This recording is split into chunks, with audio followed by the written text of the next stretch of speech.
स्वागत है। आप सभी जानते हैं कि इस वक्त भारत में मतदान हो रहा है और मतदान में मत वोट का विशेष महत्व होता है, क्योंकि ये जो आपका वोट है उससे ही सरकार बनती है।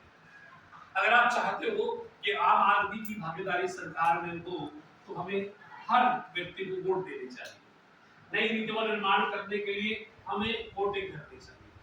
हम ये चाहते हैं कि कुछ नए नियम हमारे सामने आए, नए कानून आए, सरकार का नया कानून हमारे सामने आए, नए नेता हमारे सामने आए, तो हमें वोटिंग करनी चाहिए। क्योंकि अगर हम वोटिंग नहीं करेंगे फिर हम उस बदलाव का हिस्सा नहीं होंगे। इसलिए ये जरूरी है कि अगर हम सरकार में, नीतियों में, संविधान में और नेता में और नए परिवेश में परिवर्तन करना चाहते हैं तो हमें वोटिंग करनी चाहिए और हमें समाज के हर व्यक्ति को प्रेरित करना चाहिए कि वो मतदान केंद्र पर जाए और अपने मत का उपयोग करे, ताकि हम एक नई सरकार, एक नया समाज निर्माण कर सकें। लेकिन बहुत सारे लोग सोचते हैं कि हमें अपने मत का प्रयोग नहीं करना चाहिए।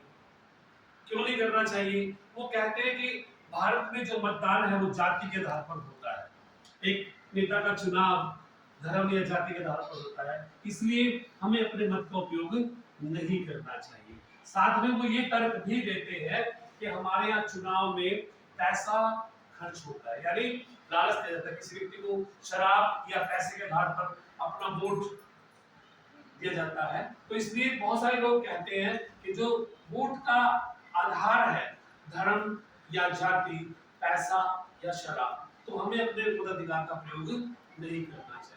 लेकिन प्यारे बच्चों, दोनों पक्ष भी ठीक है, विपक्ष भी ठीक है, लेकिन व्यवहारिक तौर पर धरातल में हमें अपने मत का उपयोग करना चाहिए, क्योंकि तभी आम व्यक्ति की भागीदारी समाज में के साथ साथ सरकार में होती है।